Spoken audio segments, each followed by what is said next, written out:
साथियों नमस्कार, स्वागत है आपका अपने YouTube चैनल एग्जाम मित्र पर। हाजिर हूँ आपके बीच एक और नई वीडियो के साथ। तो हरियाणा जीके की जो अपनी टेस्ट सीरीज चल रही है, तो उसके अंदर अपने 530 क्वेश्चन तक कर लिए थे और एग्ज़ाम आगामी सितंबर अक्टूबर के अंदर होना संभावित है कि हो सकता है तब तक अपने को ये सिलेबस भी कवर करना है।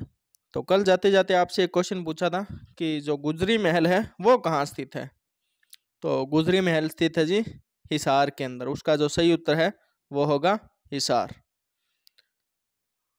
तो आप अपनी तैयारी अच्छे से कीजिए, पढ़ के रखिए पहले से। और यहाँ पर जो MCQ जो है वो आप देख सकते हैं, ज़्यादा से ज़्यादा क्वेश्चन करवाने का प्रयास रहेगा। जैसे जैसे एग्ज़ाम नज़दीक आएगा अपने क्वेश्चन की संख्या भी थोड़े बढ़ाते जाएंगे। और अब भी जैसे 30 क्वेश्चन करवा रहे हैं, लेकिन अगर फैक्ट देखेंगे तो वो 70 से 80 क्वेश्चन प्रतिदिन के अपने हो रहे हैं यहाँ से।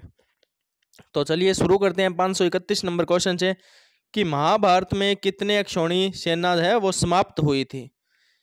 तो महाभारत जो युद्ध हुआ था उसके अंदर बहुत बड़ा नुकसान हुआ था, तो जिसके अंदर कितने अक्षौणी की जो सेना थी वो समाप्त हो गई थी। तो ये पूछा है। तो ऑप्शन देख लेते हैं इसके कि 10, 16, 18 या फिर 20। तो कितने अक्षौणी हुई थी? जो 18 अक्षौणी जो सेना है वो नष्ट हो गई थी, समाप्त हो गई थी उस युद्ध के अंदर। फैक्ट देख लेते हैं कि एक अक्षौणी सेना जो होती है उसके अंदर लगभग 21,870 तो रथ होते हैं, 21,870 ही हाथी होते हैं, 65,610 घोड़े होते हैं और 1,09,350 पैदल सैनिक होते हैं। ये एक अक्षौणी के अंदर होते हैं। और ख़त्म समाप्त कितने हुए? 18 अक्षौणी सेना। तो आप अंदाज़ा लगा सकते हो इसको 18 से मल्टीप्लाई करके सभी को कि कितना बड़ा नुकसान महाभारत युद्ध के अंदर जान माल का हुआ था। पांडवों के पास थी 7 अक्षौणी सेना और कौरवों के पास थी 11 अक्षौणी।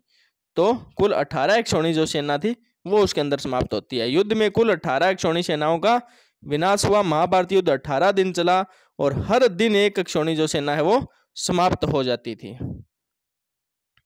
तो चलिए आगे देखते हैं कि अक्षौणी सेना का विनाश महाभारत युद्ध की विशालता और उसकी विनाशकता को दर्शाता है। 18 अक्षौणी सेना जो है वो नष्ट हो गई थी 18 दिन के अंदर। तो चलिए अगला क्वेश्चन देखते हैं अपने कि महाभारत में श्री कृष्ण जी थे वो उनकी जो सेना थी वो किसकी ओर से लड़ रही थी। तो उसके पीछे की आपको कहानी पता ही है कि जब कृष्ण जी सो रहे थे तब उनके पास दुर्योधन जाते हैं और अर्जुन भी जाते हैं। तो क्या होता है कि जब दुर्योधन वो जाकर श्री कृष्ण जी के यानी सिर की तरफ जाकर के बैठ जाते हैं और जो पांडवों की तरफ से जाते हैं वो उनके पैरों की तरफ जाके बैठ जाते हैं। तो क्या होता है, जब श्री कृष्ण जी की आंख खुलती है तब उन्हें सामने जो अर्जुन है वो दिखाई देते हैं।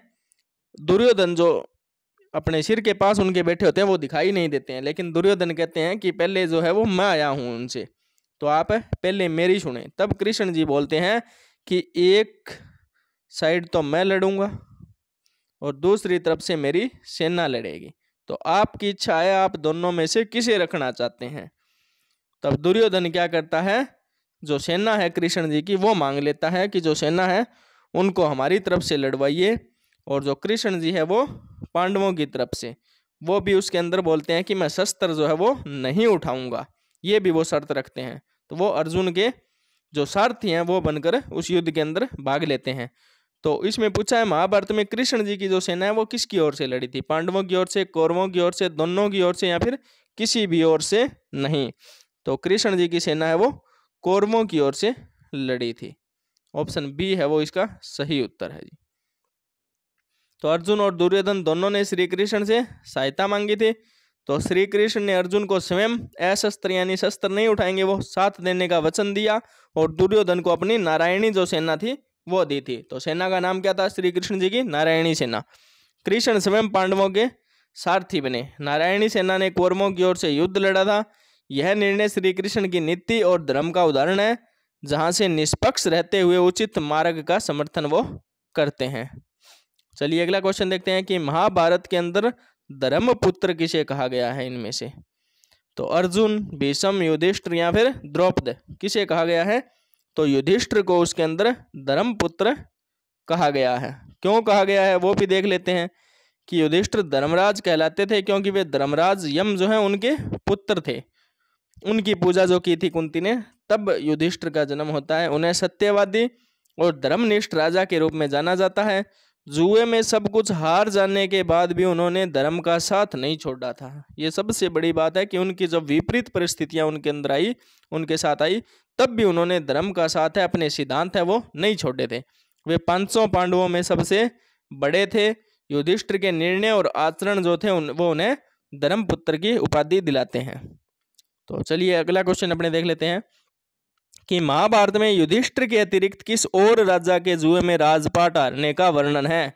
महाभारत के अंदर और किसका वर्णन है जो युधिष्ठिर की तरह ही अपना राजपाट है जुए के अंदर हार गए थे। राजा भरत, राजा नल, राजा हरिश्चंद्र या राजा शकुनी। तो कौन थे वो? राजा नल थे जो युधिष्ठिर की तरह ही जुए के अंदर सब कुछ अपना हार जाते हैं। तो राजा नल की जो कथा है नल दमयंती नाम से प्रसिद्ध है। ये भी इम्पोर्टेंट बात है, ध्यान रखनी है। राजा नल की जो कथा है नल दमयंती प्रसिद्ध कथा है एक। राजा नल ने भी जुए में सब कुछ गंवा दिया था। यह कथा है वो युधिष्ठिर को वनवास में सुनाई गई थी। यह कथा वन पर्व में आती है। तो पूछ ले नल दमयंती जो कथा है वो कौन से पर्व के अंदर आती है? तो ये वन पर्व के अंदर आती है। यह कथा युधिष्ठिर को जुए से मिली पीड़ा में सांत्वना देने और शिक्षा देने हेतु कही गई थी। तो चलिए अगला क्वेश्चन अपने देख लेते हैं कि महाभारत में रामायण का वर्णन है वो किस पर्व के अंदर है। रामायण का वर्णन तो सभा पर्व, विषम पर्व, वन पर्व या फिर अनुशासन पर्व। तो ये भी किस में है? वन पर्व के अंदर है। रामायण का वर्णन भी आपको वन पर्व के अंदर मिलेगा। तो वन पर्व है वो महाभारत का तीसरा पर्व है। इसमें पांडवों के वनवास की घटनाएं वर्णित है। इसी पर्व में ऋषियों द्वारा युधिष्ठिर को रामायण की कथा है वो सुनाई गई थी। इस पर्व के अंदर क्या है? 315 अध्याय हैं कुल। तो पूछ ले वन पर्व के अंदर अध्याय कितने हैं? तो 315 अध्याय हैं। तो महाभारत के वन पर्व में रामायण का वर्णन है वो युधिष्ठिर को प्रेरणा देने के लिए, उनको प्रेरित करने के लिए ऋषियों द्वारा ये जो कथा है वो सुनाई गई थी रामायण की। तो अगला क्वेश्चन देखते हैं कि महाभारत के अंदर श्लोकों की संख्या है वो कुल कितनी है? कितने श्लोक हैं महाभारत के अंदर? तो 80,000, 90,000, 1,00,000 या 1,50,000। तो कितने हैं? तो इसके अंदर कुल 1,00,000 श्लोक हैं। महाभारत के अंदर कुल श्लोकों की संख्या 1,00,000 है। तो ये जो है वो 18 पर्वों के अंदर या 18 अध्यायों के अंदर विभाजित है। और इसे किसने रचा था? वेद व्यास ने। यह विश्व का सबसे बड़ा महाकाव्य माना जाता है। विश्व का सबसे बड़ा महाकाव्य किसे माना जाता है? तो महाभारत को माना जाता है। महाभारत में 1,00,000 से भी ज्यादा श्लोक है जो इसे दुनिया के सबसे बड़े ग्रंथों में से एक बनाते हैं। आगे आ गया महाभारत के अंदर सुषेण जो है वो किसका पुत्र था? ये पूछा है कि जो सुषेण था वो इनमें से किसका पुत्र था? अर्जुन, युधिष्ठिर, कर्ण या फिर अश्वत्थामा। तो किसका था? वो कर्ण का पुत्र था सुषेण। तो कर्ण के पुत्र का नाम था सुषेण। महाभारत युद्ध में वह भी कौरव पक्ष से लड़ा था। उसे अर्जुन ने युद्ध के अंदर मार दिया था। कर्ण के जो अन्य पुत्र थे उनमें वृषसेन भी प्रसिद्ध था। कर्ण के पुत्र सुषेण भी वीर योद्धा थे लेकिन अर्जुन के हाथों मारे जाते हैं वो युद्ध के अंदर। अगला क्वेश्चन देखते हैं कि महाभारत युद्ध का जो सेनापतित्व है वो किसने किया था? सेनापति कौन रहे थे महाभारत युद्ध के अंदर? तो वो देखते हैं कौन रहे थे। भीष्म और द्रोण, कर्ण और अश्वत्थामा, शल्य और अश्वत्थामा, युधिष्ठिर और नकुल। तो कौन रहे थे? शल्य और अश्वत्थामा है वो महाभारत युद्ध का सेनापतित्व करते हैं। तो कौरव पक्ष से 5 सेनापति कुल बने थे जिसमें भीष्म, द्रोणाचार्य, कर्ण, शल्य और अश्वत्थामा थे। शल्य है वो इनमें अंतिम दिन सेनापति बनते हैं। अश्वत्थामा ने युद्ध के बाद रात में पांडव पक्ष के शेष सैनिकों की हत्या की थी। युद्ध के बाद की थी। रात के अंदर पांडव पक्ष के जितने सैनिक बच गए थे उनकी हत्या अश्वत्थामा ने कर दी थी। पांडव पक्ष का जो सेनापति मुख्यतः धृष्टद्युम्न जो है वो था। तो महाभारत युद्ध में बदलते सेनापति युद्ध की नाटकीयता और राजनीतिक या रणनीतिक जो है बदलावों को दर्शाती है। अगला देखते हैं कि महाभारत युद्ध के उपरांत कौरव सेना के कितने महारथी जो है वो शेष बचे थे। कौरवों में कौन कौन शेष बच गया था। कौरव कुल कितने भाई थे, 100 भाई और एक बहन। बहन का नाम क्या था, दुशाला।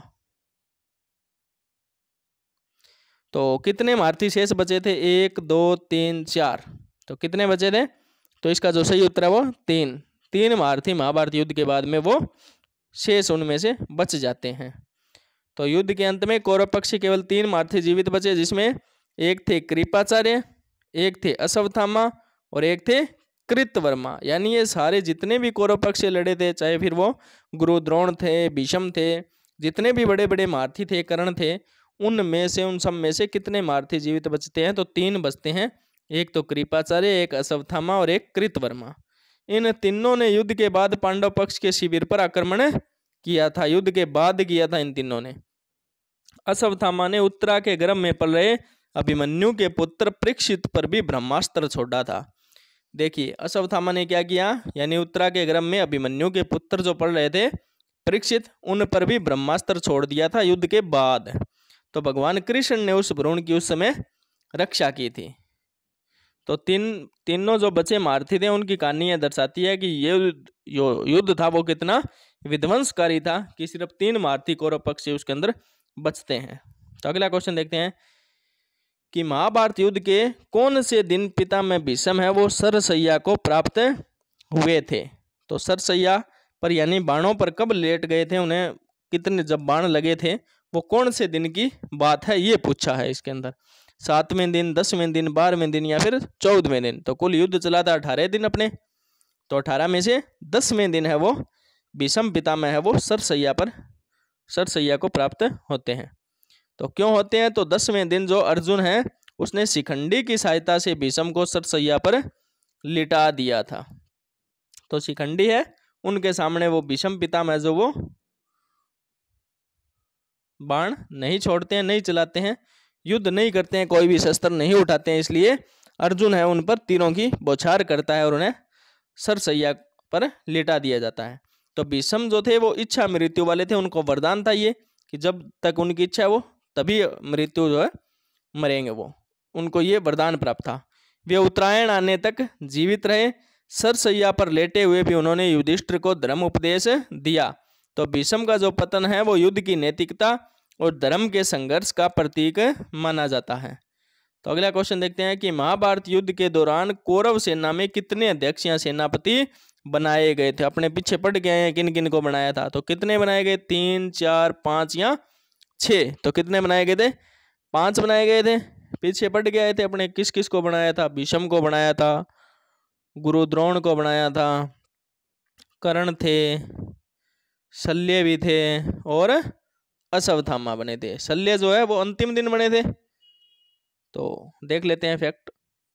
तो बिल्कुल यही जो थे अंत के अंदर ये अपने सेनापति वो बनाते हैं। तो प्रत्येक की नियुक्ति एक नए रणनीतिक चरण की शुरुआत होती थी। पांडव पक्ष में केवल एक सेनापति था, धृष्टद्युम्न। हर सेनापति की मृत्यु ने युद्ध की दिशा है वो बदल दी। तो कौरवों के सेनापति बदलते रहे, जिससे उनकी संगठन और रणनीति पर भी उसका असर पड़ा। यानी जो भी सेनापति होता था वो अपने तरीके से लड़ता था। तो अगला क्वेश्चन अपने देखते हैं कि महाभारत युद्ध के पश्चात धृतराष्ट्र, गांधारी और कुंती कितने वर्षों तक युधिष्ठिर के राज्य में रहे थे। तो 10 12 15 या फिर 18।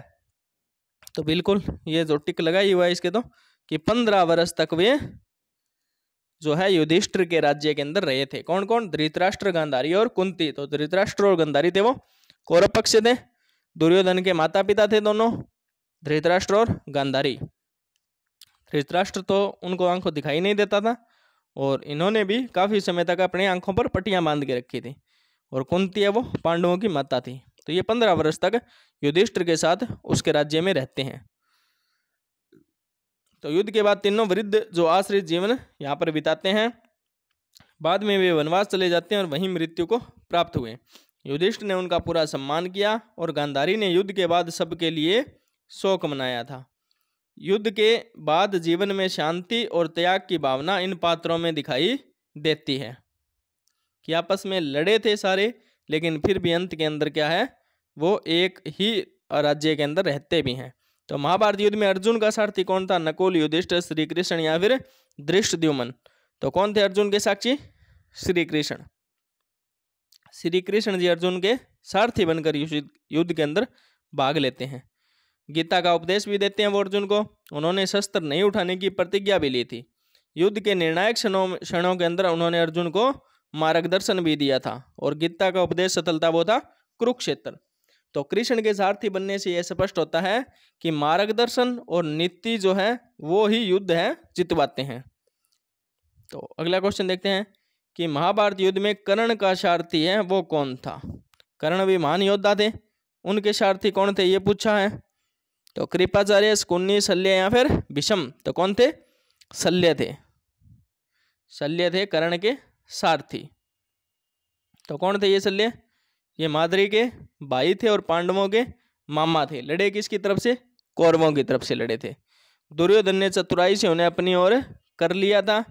यानी एक माद्री के जो पुत्र थे अपने पांडु से, तो नकुल और सहदेव थे, तो ये उनके मामा थे। तो ये दुर्योधन है वो चतुराई से उन्हें अपनी ओर कर लेते हैं। युद्ध में उन्होंने कर्ण की मनोबल को बार बार गिराने की कोशिश भी की। इससे कर्ण की हार का कारण भी बनता है। तो आगे देखते हैं। तो शल्य का जो सारथी है कर्ण के आत्मविश्वास को तोड़ने के लिए था। यह नीति का विचित्र उदाहरण भी है। आगे देखते हैं 545 नंबर क्वेश्चन कि महाभारत में चक्रव्यूह है वो किसने रचा था? देखो चक्रव्यूह रचा गया था ना, 7 घेरे बनाए थे। 7 घेरे के अंदर क्या होता है कि उस चक्रव्यूह को तोड़ना पांडवों के अंदर किसी को नहीं आता था, और छल से वो क्या करते हैं, अर्जुन को युद्ध के लिए दूर लेके चले जाते हैं। तो वहां अब जो चक्रव्यूह भेदना किसी को आता नहीं था। तब क्या है कि अभिमन्यु है जो अर्जुन के पुत्र थे, वो बोलते हैं कि मुझे चक्रव्यूह के अंदर घुसना आता है, निकलना नहीं आता। तब वो क्या करते हैं कि चक्रव्यूह में घुस जाते हैं, और अंत के अंदर क्या है, कौरवों के जो बड़े बड़े महारथी थे वो उन्हें आपस में घेर करके और मार देते हैं वहां। तो वो आगे जो घटना आएगी तब बात करते हैं कि चक्रव्यूह रचा किसने था। क्वेश्चन फिलहाल ये है अपना कि गुरु द्रोण ने, कर्ण ने, शकुनी ने या अश्वत्थामा ने? तो चक्रव्यूह रचा था द्रोणाचार्य ने। द्रोणाचार्य ने रचा था। यह एक जटिल युद्ध संरचना थी। अभिमन्यु ने इसे भेद तो लिया लेकिन बाहर निकलना वो नहीं जानते थे, और इसके अंदर अभिमन्यु वीरगति को प्राप्त हो जाते हैं। और ये युद्ध के 13वें दिन की घटना होती है। तो चक्रव्यूह की जो घटना है वो कौन से दिन की है? महाभारत में 13वें दिन की है। अभिमन्यु की वीरता और युद्ध नीति की क्रूरता का प्रतीक है वो यहाँ से पता चलता है। तो अगला क्वेश्चन देखते हैं कि महाभारत के वन पर्व में कितने अध्याय हैं? अभी पीछे देख के आए थे, कितने अध्याय हैं उसके अंदर? 285, 300, 315 या फिर 330? तो महाभारत के जो वन पर्व है उसके अंदर कुल 315 अध्याय हैं। तो वन पर्व महाभारत का तीसरा पर्व है। इसमें पांडवों के वनवास की घटनाएं हैं।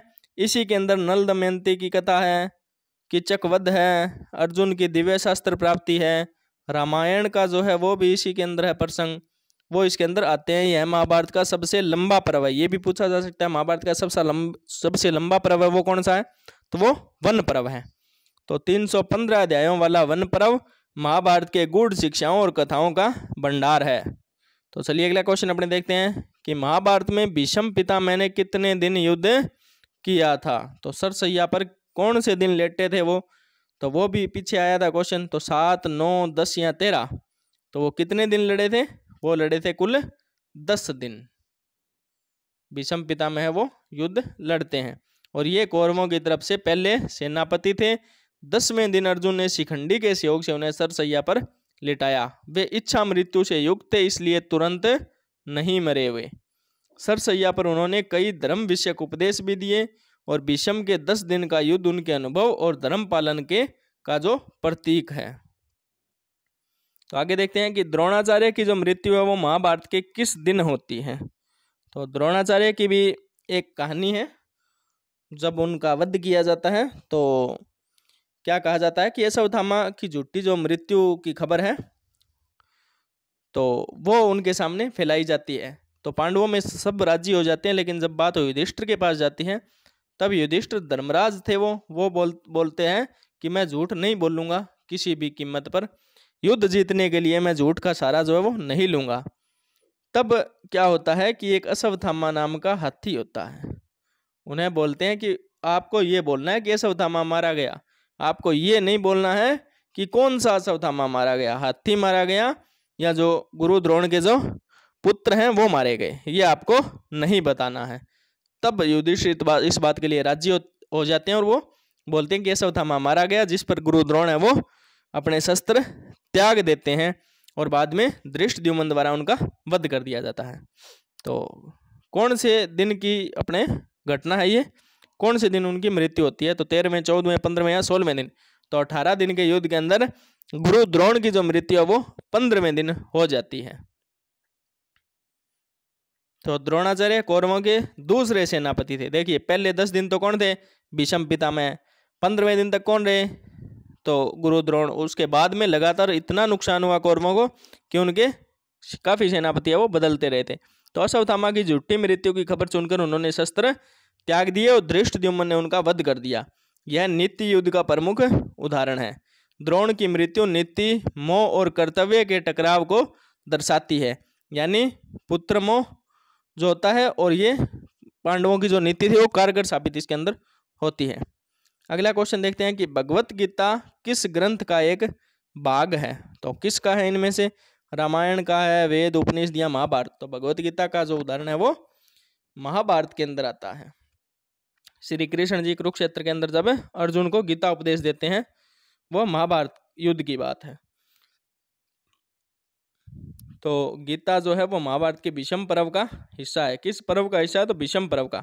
इसके अंदर कितने श्लोक हैं? 700 श्लोक हैं। तो श्री कृष्ण ने अर्जुन को युद्ध आरंभ से पहले यह उपदेश दिया और यह गीतोपदेश के नाम से भी प्रसिद्ध है। भगवत गीता है वो धर्म, कर्म और ज्ञान का अद्वितीय दर्शन है, जिसे महाभारत का हृदय भी कहा जाता है। चलिए अगला क्वेश्चन अपने देखते हैं कि भगवत गीता का महाभारत के किस पर्व में वर्णन है? पीछे अभी फैक्ट में बता के आए हैं। कौन से पर्व के अंदर वर्णन है? सभा पर्व, वन पर्व, भीष्म पर्व या फिर शांति पर्व? तो किसके अंदर है? भीष्म पर्व के अंदर इसका वर्णन है भगवत गीता का। यह पर्व जो है वो युद्ध के पहले चरण में आता है। अर्जुन के मोह को दूर करने के लिए श्री कृष्ण ने गीता उपदेश है वो दिया था, जिसके अंदर कुल 700 श्लोक हैं और यह 18 अध्यायों में गीता है वो विभाजित है। तो भीष्म पर्व है वो युद्ध की शुरुआत के साथ अर्जुन और कृष्ण के संवाद का पर्व है।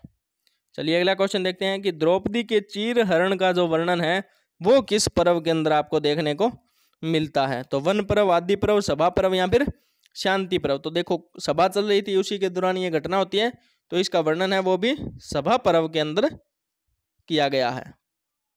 फैक्ट देख लेते हैं इसके कि सभा पर्व में पांडवों द्वारा कौरवों को आमंत्रित करना और द्रुत क्रीड़ा जो है वो वर्णित है। यहीं द्रौपदी का क्या होता है? चीर हरण होता है। श्री कृष्ण उनकी रक्षा करते हैं और इस घटना ने महाभारत युद्ध की नींव रखी थी। यहीं से महाभारत युद्ध की जो शुरुआत है वो शुरू हो जाती है एक तरीके से, यानी सभी के मन में ये भाव शुरू हो जाते हैं युद्ध वाले। तो सभा पर्व है वो न्याय और अपमान के संघर्ष को दर्शाता है। आगे है नल दमयंती कथा का वर्णन किस पर्व के अंदर है? वन पर्व, सभा पर्व, शांति पर्व या अनुशासन पर्व? तो नल पर्व किसके अंदर है? अपने नल दमयंती कथा किसमें है? वन पर्व के अंदर। वन पर्व के अंदर नल दमयंती की उन्हें कथा सुनाई जाती है कि जो राजा नल थे वो भी जुए के अंदर अपना सब कुछ हार जाते हैं। यह कथा युधिष्ठिर को सुनाई जाती है। राजा नल और रानी दमयंती का प्रेम और विछोह की यह कथा है। यह धर्म, नीति और धैर्य की शिक्षा भी आपको देती है। इसे ऋषि बृहदशव जो है उन्होंने युधिष्ठिर को सुनाया था। तो नल दमयंती की जो कथा पांडवों के वनवास में उनके धैर्य को प्रेरित करती है। आगे देखते हैं कि लाक्षागृह का जो वर्णन है वो महाभारत के किस पर्व के अंदर है? आदि पर्व, सभा पर्व, वन पर्व या फिर शांति पर्व? तो लाक्षागृह का जो वर्णन है वो है आदि पर्व के अंदर। अंत में जब पांडव छुपते हैं तब क्या किया जाता है? वो एक लाक्षागृह बनाते हैं ना, निर्माण करते हैं जिसमें छुपते हैं। तो उसमें कौरव क्या करते हैं? आग लगा देते हैं। तो वो सोचते हैं कि इनको यहीं जिंदा जला देते हैं, लेकिन वो कहीं पहले ही वहां से निकलकर भाग जाते हैं। तो लाक्षागृह की भी एक अपनी कहानी है। तो धृतराष्ट्र और शकुनी ने पांडवों को मारने के लिए लाक्षागृह की योजना बनाई थी। विदुर की चेतावनी से पांडवों ने सुरंग बनाकर जान बचाई थी, यानी विदुर ने उन्हें पहले ही इस चीज की जानकारी दे दी थी। यह घटना कौरव पांडव द्वेष की शुरुआत थी। यहाँ से पता लगता है कि उनमें कितनी द्वेष भावना थी। यह बहुत ही प्रसिद्ध षड्यंत्र प्रसंग है। तो आदि पर्व लाक्षागृह की घटना से राजनीति और षड्यंत्र की शुरुआत है वो देखने को मिलती है। तो आगे देखते हैं कि अर्जुन के पुत्र अभिमन्यु की माता का नाम क्या था, यानी अर्जुन की पत्नी का नाम जिससे उन्हें अभिमन्यु नामक पुत्र की प्राप्ति होती है, उनका नाम क्या था? कुंती, द्रौपदी, सुभद्रा या फिर माद्री? तो क्या नाम था उनका? सुभद्रा नाम था।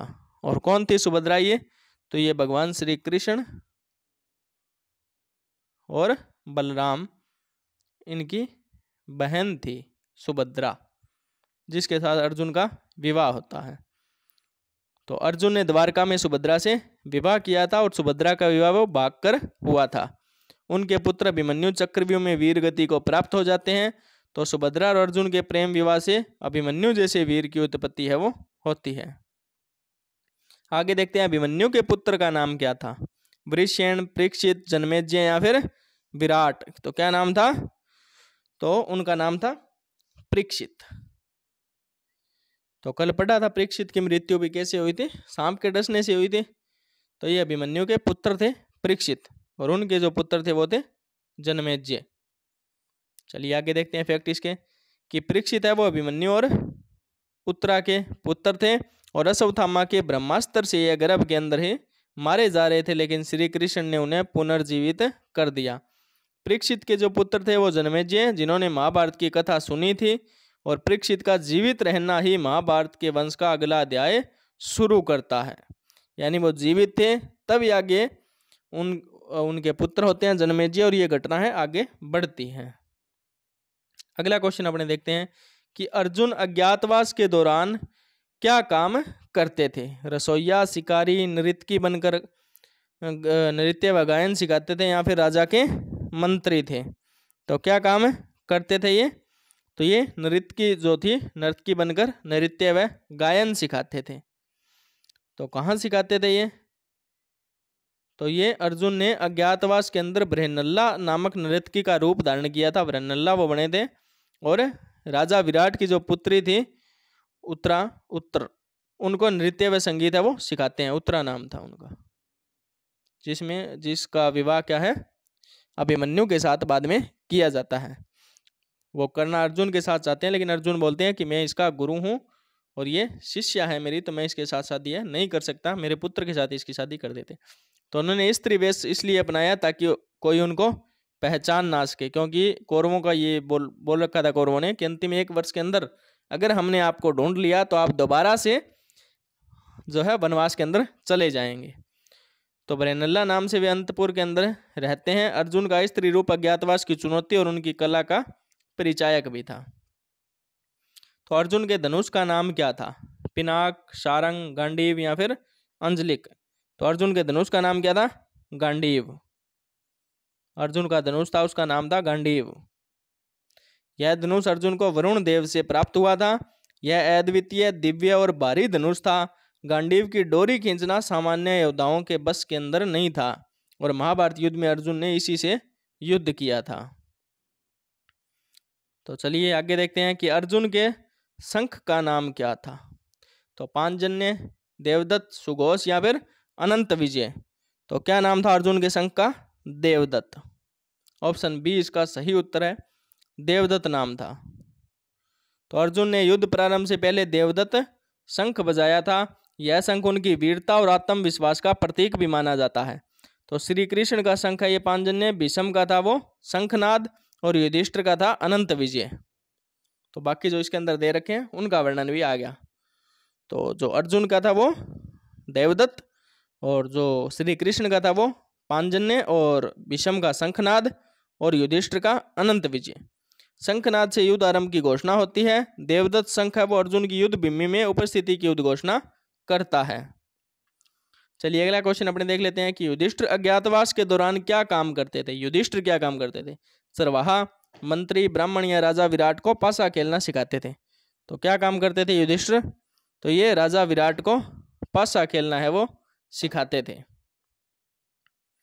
फैक्ट देख लेते हैं कि युधिष्ठिर ने कंक नाम से अज्ञातवास में कार्य किया और ये राजा विराट के दरबार में राजसी कार्यों के अंदर सहयोगी थे।